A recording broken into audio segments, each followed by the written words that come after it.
Warning: the following views that are expressed on the Dr. Quack house calls that are expressed by the guests are not necessarily the views of this show. Strong language, partial nudity, violence may occur. Viewer discretion is advised.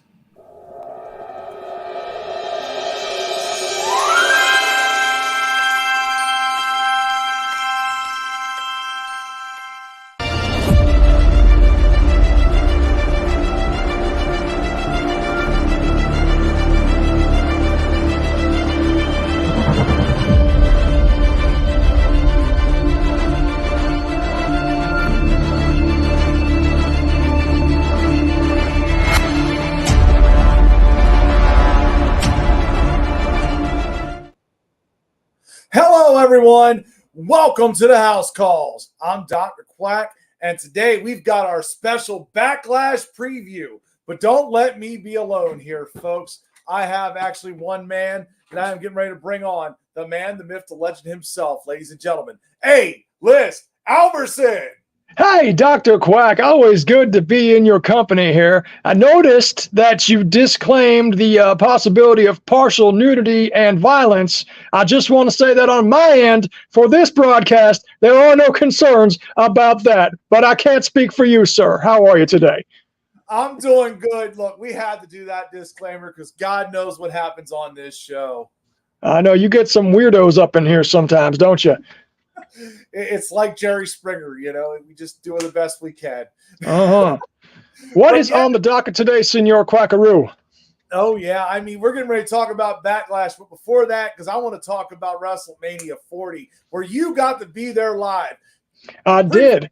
About how that was. I tell you, WrestleMania 40 was quite the experience. I had a wonderful time. So many people in one place. One of my favorite takeaways from the ordeal was when we went through the metal detector on the way into the building. They said, everybody, if you have a title belt, hold it up over your head. So, for all you drug addicts out there, if you want to sneak any contraband into WrestleMania or any other premium live event, put it in a pouch on the backside of your title belt.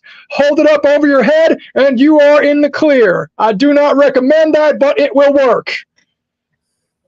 Well, you've heard the great words here from A-List. He definitely knows. But yes, we're going into Backlash here over in France, which means France, yes. over June here. Love it. I love it. It's. I like the European shows because we get them out of the way in the early afternoon. Not so much the Eastern or the West Australian show where I had to get a good night's sleep at 6 p.m. the night before, and that still didn't work. But a nice European show is good. It's an afternoon in Deer, and I love just going out after wrestling's over and enjoying the rest of my day. Yeah, it's a wonderful thing. That means the show's about over by 5 or 6. Then you can relax the rest of the night, do what you want to do. Yeah, it's definitely great. But you ready to get into this?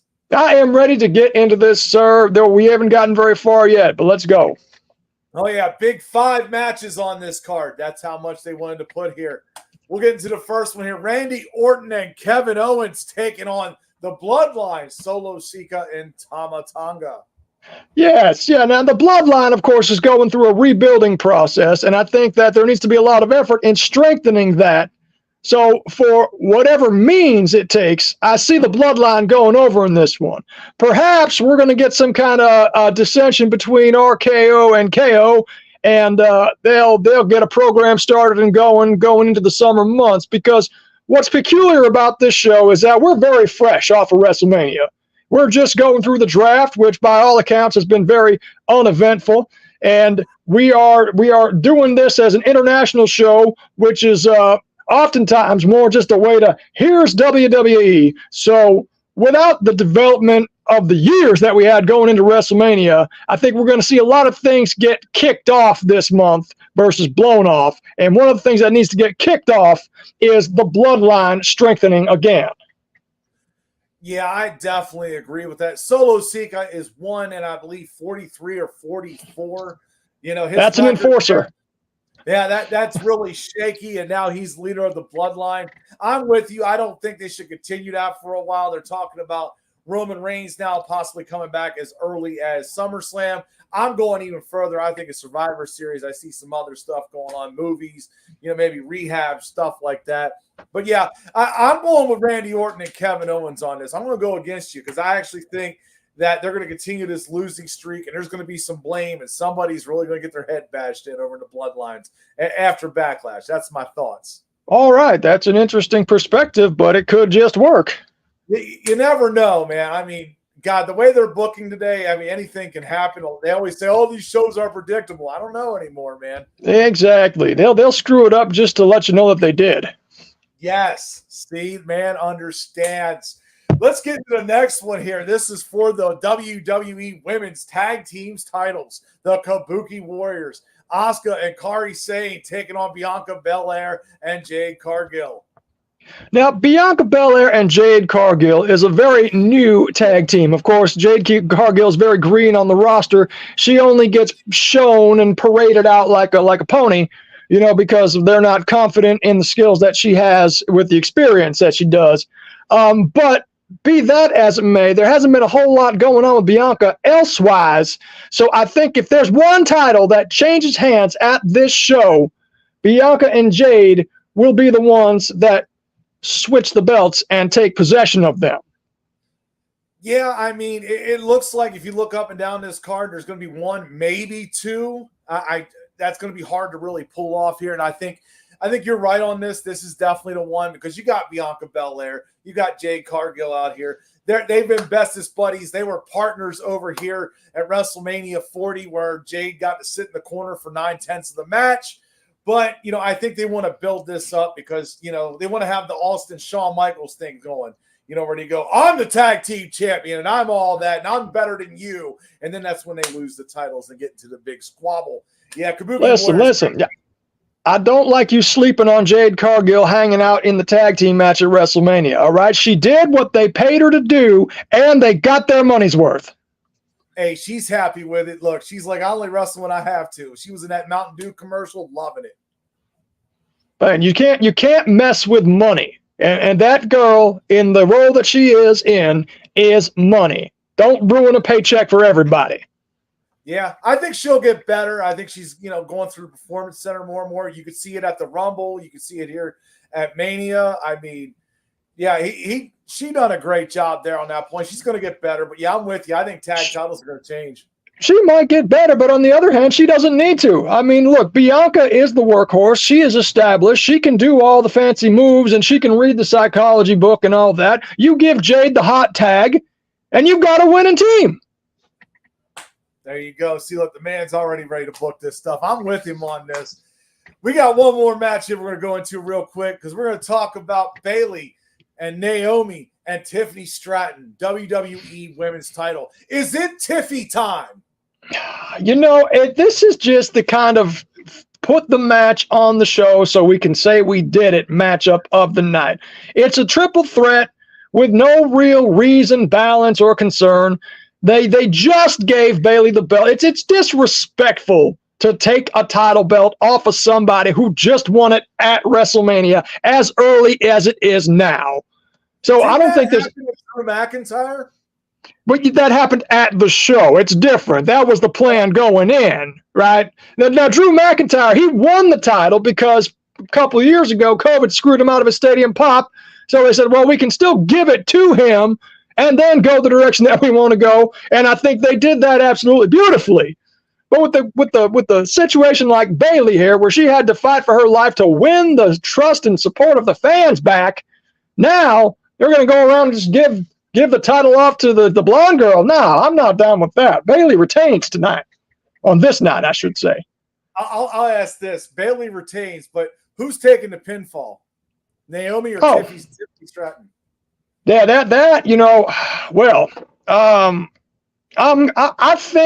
think Tiffy will get pinned because that will program her with Bayley long term.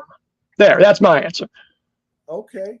Yeah, I'm with you. I think Bayley retains it. I don't think it's Tiffy time. I know all the young men out here are excited about this woman. They say she's a great worker and all this great stuff, but yeah, I'm going to take Bayley. It's not nice to lose your title right after WrestleMania.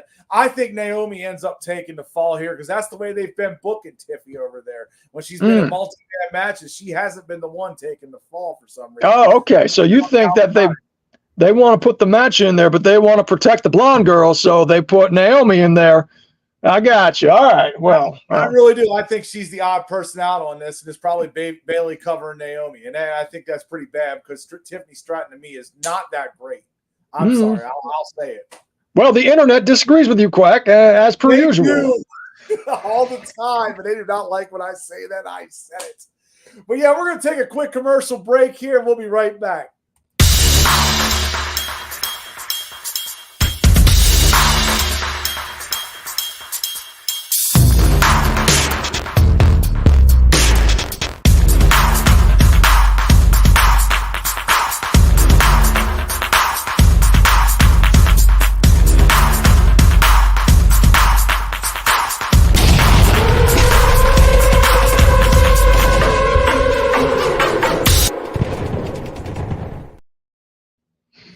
And we're back. Yep, you can check out all the Heart and Soul promotion shows now here on the Dr. Quack House Calls. Yes, StreamYard has said, screw you guys and your Facebook groups. You're not allowed to be using it there.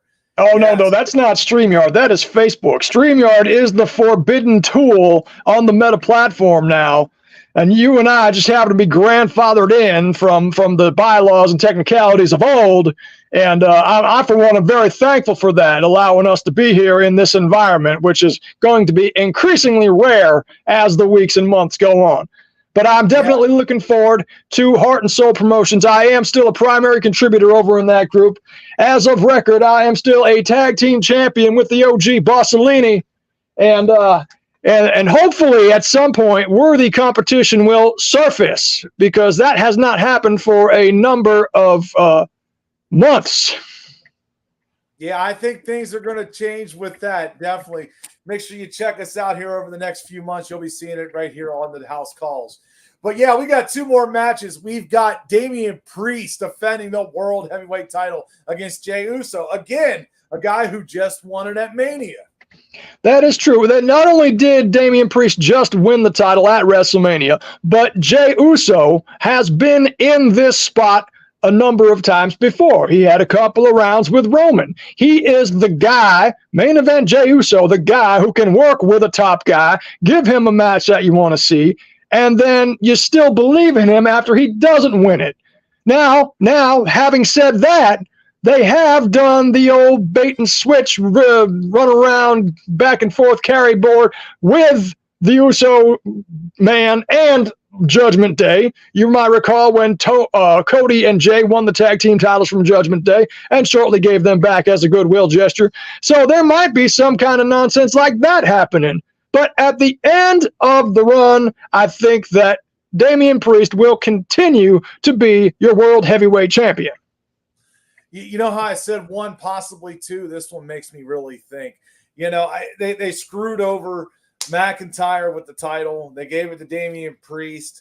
You know, he's now got a little bit of a run here. Jey Uso, they're dying, I think, to put this title on. I mean, I don't see it happening, but it's kind of like throwing up some red flags to me going, are they really going to do it? You know, like I think there's that chance, but not that high chance. I'm going to go with Damian Priest on this. I mean, Jey Uso, he did not have a great matchup at WrestleMania. That was just that was the talk of the night is what, wow, how disappointing was that Uso match? And you know what? I think the match was fine, but in the context of everybody's been talking about this for a year now, right? Since he and his brother lost the belts last year, it could not live up to the expectation that was being put forth on it, especially given the fact that it wasn't a main event encounter. So, I mean, let's be nice to Jay here. He can put out the show that you need to have. You just have to set your expectations reasonably. Yeah, I mean, I think it's going to be probably one of the matches of the night out here. I mean, out of the 5, I would say this one's going to be highly intriguing. But, yeah, I'm with you. I think Damian Priest is going to end up setting this up. Good possibility. This is the match that's going to have the most run-ins in order to make the comeback make sense. Man is on there, I'm telling you. Make sure you go check this guy out here if you're over here on the House Calls, A-List Alverson. You see I share his stuff most days. Yeah, definitely. Go to his I'm always appreciative of your proliferation of A-List Alverson branded content, Dr. Quack. Thank you. Thank you infinitely for that. Hey, likewise, man, definitely. But now we got that main event. Oh, boy. We have Cody Rhodes, AJ Styles, undisputed WWE title. No more Universal. It's undisputed. It's the undisputed WWE Championship, which has been since redisputed with the World Heavyweight Championship because the championship wasn't going to be around long enough for people to enjoy it. I don't know how we got in this situation, but we're here, and this is where we're going to stay. Now, this matchup is one of those, not of a who is going to win, but I want to see what they do. AJ Styles and Cody Rhodes are 2 very high-profile athletes that have always been able to give the goods in the ring. This is the Workers Lovers Championship matchup. And while I have no thoughts at all that AJ Styles is going to win, I do want to sit down and watch these 2 have at it, because I know they are capable of taking you on one heckfire of a ride. So you've got Cody retaining? I've got Cody retaining because, again, same thing that we did with Bayley here, right? Cody been chasing this belt for 2 years now, finally gets it off the guy that had it for 3 years, and you're going to take it off him in a month? Now, that, I mean, if anything got the internet talking, it would be doing that. But are we in a position where we gotta shake up the internet like that? I don't think so, right? This is a PLE from France, being basically a high-profile house show, premium live event. but that we present internationally for a great audience. So yeah, you got to go out there and give them what they paid for. But taking the belt off of Cody is not a good business move from anybody's perspective. Yeah, look at that. See, look, Drew McIntyre, he re-signed. That is true. Drew McIntyre did re-sign, and I've heard speculation that this was announced publicly because sales for Clash in the Castle have been soft. However, the other feedback I've heard about Clash in the Castle is that the price point for tickets is absolutely ridiculous. So you've got a conflict of priorities there. They want to fill the house, but the gate is higher than it can be reached. Yeah, I mean, that's a big signing for them to get Drew back in there. Yeah, it's a major ordeal. And like you said, this is a PLE. I don't see Cody Rhodes dropping this title. I mean, after that botched Cody cutter that he had over there on SmackDown, that's been replayed everywhere. Oh my God. I feel bad for AJ. I know he's the veteran here and he's here to put him over. And I know the match is probably going to look good. But yeah, he's not going to win this match. He might get it by like count out or DQ or something. This sounds like a European thing they used to do back in the 80s. That is possible if you get that return bout house show finish, because again, Backlash is really just WrestleMania bounce back, right? And after this, we're going to Saudi Arabia for King of the Ring, I think the deal is. And what we got planned for the summer, we got to get that kickstarted. Are we going to have a Cody AJ program that carries us through the summer? If we're doing that, yes, AJ might get some kind of dirty victory here, but Cody is keeping that title. Yeah, I think that's pretty much, he's walking out with it. So here, final question for you. Any special things, any bonus things you're going to see possibly in this show, do you think? You know what? Bonus things in this show. I mean, France isn't a very established market as far as wrestling goes. So you're not going to have those run-ins that we had back in Puerto Rico last year. And I think that if anything happens, you're going to see some kind of foolishness with a high name like CM Punk. He and Drew might get something going on here around one of these matches and interject themselves into this program. What I think this show is a vehicle to actually move us forward into the next run of business. Because again, WrestleMania is the blow off, right? We just had the draft where nothing's changed for some reason, and we got to get the wheels moving in a direction. So this is the first step to doing that. Yeah, I mean, the only thing I can see possibly happening, but I'm doubting it now because R-Truth and Miz are on Raw, right? Mm-hmm. Yeah, they're not going to be able to defend those tag team titles. You might find a match get added here on SmackDown, but I'm doubting it. I really feel like you're saying, this is a house show basically for them. I mean, it's nice to see France finally get Taco Bell over there because they finally got that put over. Maybe that's going to help boost the economy here along with this show, hopefully.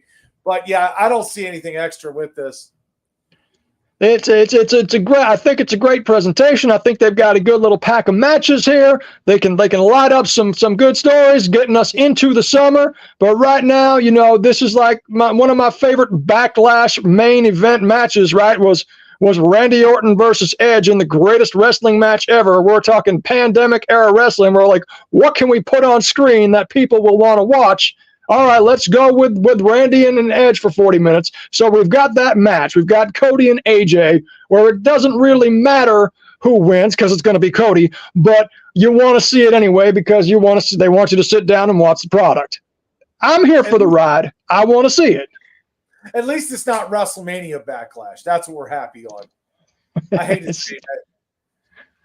They thought that they could milk WrestleMania for one more hashtag in a year, and they figured out that's not a good idea. No, it was not. But, yep, there we go, folks. There is the end of our show. Thank you, A-List Alverson, for coming on here. This should be a good show. Oh, this was a quick one tonight, wasn't it? I'm looking forward to a good show, and I hope to be in your presence at any point in the future where we can talk about this again. I always enjoy prognosticating about what those guys in Stanford are going to do with the millions of people that are the feelings of the millions of people that are watching, and it's always fun to just sit down, have a couple drinks, watch the big screen, stand up, scream and point, and have my wife go, "What the hell is wrong with you?" God, I know that feeling. But there you go, folks. Thank you, A-List Alverson, for coming on. I'm Dr. Quack, and we'll see you next month here, I believe, for King of the Ring.